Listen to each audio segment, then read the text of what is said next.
Assalamualaikum warahmatullahi wabarakatuh. Perkenalkan, nama saya Gani Sekar Ayu Fitri.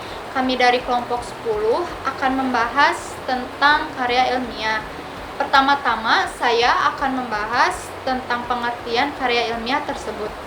Karya ilmiah adalah laporan tertulis dan diterbitkan yang memaparkan hasil dari penelitian atau pengkajian yang telah dilakukan oleh seseorang atau sebuah tim dengan memenuhi kaidah dan etika keilmuan yang dikukuhkan dan ditaati oleh kebanyakan masyarakat keilmuan. Nah, karya ilmiah ini biasanya berisikan tentang data, fakta, dan solusi mengenai suatu masalah yang diangkat. Assalamualaikum warahmatullahi wabarakatuh. Nama saya Amelia Agustina dengan NPM 31122011021 dari Prodi Ilmu Komunikasi. Di sini saya akan menjelaskan mengenai jenis-jenis karya ilmiah. Jenis-jenis karya ilmiah dibagi menjadi 6, yaitu yang pertama ada artikel ilmiah, yang kedua ada makalah, yang ketiga ada skripsi, yang keempat ada paper, yang kelima ada tesis, dan yang keenam yaitu ada disertasi. Yang pertama yaitu ada artikel ilmiah. Artikel ilmiah merupakan sebuah karya ilmiah yang berisi pendapat penulis terhadap masalah atau topik yang diteliti yang dikaitkan dengan teori yang ada. Kemudian yang kedua yaitu ada makalah. Makalah merupakan sebuah karya tulis ilmiah yang menyajikan sebuah masalah yang dalam penyelesaiannya mengandalkan berbagai macam data yang ada di lapangan.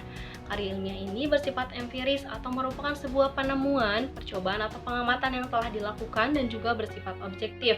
Kemudian yang ketiga yaitu ada skripsi. Skripsi merupakan sebuah karya tulis ilmiah yang dibuat oleh mahasiswa untuk mendapatkan gelar sarjana atau S1. Skripsi memuat tulisan yang merupakan pendapat penulis sendiri dengan mengacu atau berdasarkan teori yang telah ada sebelumnya. Kemudian yang selanjutnya yang keempat yaitu ada paper. Paper merupakan sebutan khusus untuk makalah yang ada di kalangan mahasiswa yang dalam kaitannya dengan pembelajaran dan pendidikan sebelum menyelesaikan jenjang diploma, S1, S2, dan S3. Sistematika penulisannya pun sama seperti artikel dan makalah, tergantung panduan yang berlaku di perguruan tinggi tersebut. Kemudian yang selanjutnya yaitu ada tesis. Tesis merupakan sebuah karya tulis ilmiah untuk menyelesaikan program studi S2 atau pasca sarjana yang biasanya lebih mendalam dibandingkan dengan skripsi. Tesis mengungkapkan pengetahuan baru yang didapatkan dari penelitian yang dilakukan oleh individu tersebut. Kemudian yang keenam, yang terakhir yaitu ada disertasi. Disertasi diperuntukkan untuk program S3 atau untuk meraih gelar doktor. Disertasi mengemukakan analisis yang dapat dibuktikan oleh penulis berdasarkan data dan fakta yang valid dengan analisis yang terinci. Disertasi merupakan atau berisi sebuah temuan asli penulis sendiri yang biasanya merupakan sebuah temuan yang asli.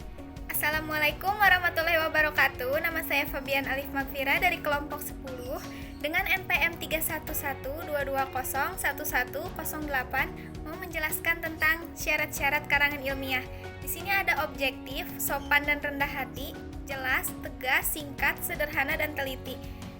Sini saya akan menjelaskan tentang poin-poinnya. Yang pertama ada bersifat komunikatif. Kata dan kalimat yang disusun penulis hendaknya bersifat denotatif atau memiliki makna lugas dan objektif. 3. Bernalar dan ekonomis. 4. Didasarkan pada landasan teoritis yang kuat. 5. Relevan dengan disiplin ilmu tertentu. 6. Memiliki sumber penopang yang mutakhir. Dan yang terakhir, yang ketujuh, bertanggung jawab sehingga perlu dipertimbangkan dengan matang. Assalamualaikum warahmatullahi wabarakatuh. Perkenalkan, nama saya Dery Kusriyadi, saya dari kelompok 10. Saya akan menjelaskan sistematika karya ilmiah. Bab 1. Pendahuluan. 1. Latar belakang masalah. Latar belakang masalah adalah uraian singkat, jelas, dan logis dari suatu kegiatan ilmiah untuk menjelaskan alasan teoritik serta faktual mengapa permasalahan tersebut perlu dijawab melalui kegiatan penelitian. 2. Rumusan masalah. Pernyataan kritis atau argumentasi yang fleksibel yang diambil intinya dari pernyataan umum dari masalah penelitian. 3. Tujuan penelitian adalah uraian singkat dan jelas tentang tujuan yang hendak dicapai dalam penelitian tersebut. 4. Manfaat penelitian. Uraian tentang hasil karya ilmiah apa saja yang diunggulkan dari hasil penelitian. Bab 2. Kerangka teori. 1. Landasan teori adalah seperangkat konsep batasan yang dapat menyajikan suatu pandangan sistematis tentang fenomena dalam penelitian dengan cara merinci. 2. Hipotesis penelitian adalah kesimpulan sementara kerangka pemikiran seorang peneliti. Bab 3. Metode penelitian. 1. Jenis penelitian. Jenis penelitian dapat dilihat dari tujuan dasar penelitian, tempat penelitian, tujuan umum penelitian, sifat masalah penelitian, dan dari ruang lingkup pengujinya. 2. Definisi konsep dan operasional variabel. Definisi konsep adalah konseptual tentang variabel penelitian, sedangkan definisi operasional variabel yang berisi penjelasan tentang sistematik. 3. Populasi dan sampel penelitian. Populasi adalah keseluruhan dari subjek penelitian yang akan diteliti, sedangkan sampel adalah sebagian subjek penelitian yang akan dijadikan penelitian. 4. Jenis sumber dan teori pengumpulan data. Uraian lengkap dan jelas tentang jenis data yang digunakan dalam penelitian. 5. Teknik analisis atau pengujian data. Penjelasan tentang bagaimana cara pengolahan serta penganalisisan data penelitian yang akan dilakukan. Assalamualaikum warahmatullahi wabarakatuh. Perkenalkan, nama saya Helmi Septia Dewi. Saya dari kelompok 10. Di sini saya akan melanjutkan penjelasan dari sistematika karya ilmiah. Di sini ada bab 4. Bab 4 atau pembahasan penelitian. Di dalamnya ada yang pertama, gambaran umum objek penelitian. Ini adalah gambaran yang menerangkan tentang keberadaan situasi dan kondisi atau keadaan dari objek yang erat kaitannya dengan penelitian. Yang kedua ada deskripsi hasil penelitian atau uraian hasil penelitian berdasarkan hasil data yang diperoleh dari lapangan. Yang ketiga ada pengujian hipotesis.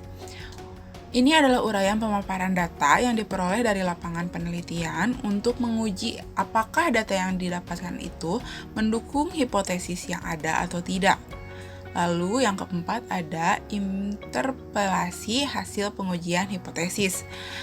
Ini adalah metode pengambilan keputusan yang didasarkan dari analisis data, baik itu dari percobaan yang terkontrol maupun dari observasi atau tidak terkontrol. Lalu selanjutnya ada bab 5, penutup. Yang pertama ada daftar pustaka. Daftar pustaka adalah suatu susunan tulisan di akhir sebuah karya ilmiah yang isinya berupa nama, penulis, judul tulisan, penerbit, identitas penerbit, dan tahun terbit. Lalu ada kesimpulan. Kesimpulan adalah hasil akhir yang menjelaskan mengenai keseluruhan hasil dari penelitian yang dilakukan. Dan ada saran. Saran merupakan suatu bagian bab penutup dalam laporan karya tulis ilmiah seperti makalah.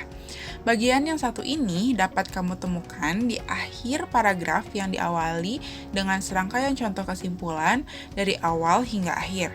Lalu yang terakhir ada lampiran. Ini merupakan dokumen tambahan yang ditambahkan atau dilampirkan di dokumen utama.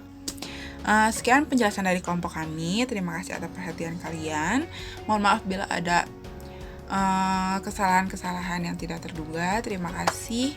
Wassalamualaikum warahmatullahi wabarakatuh.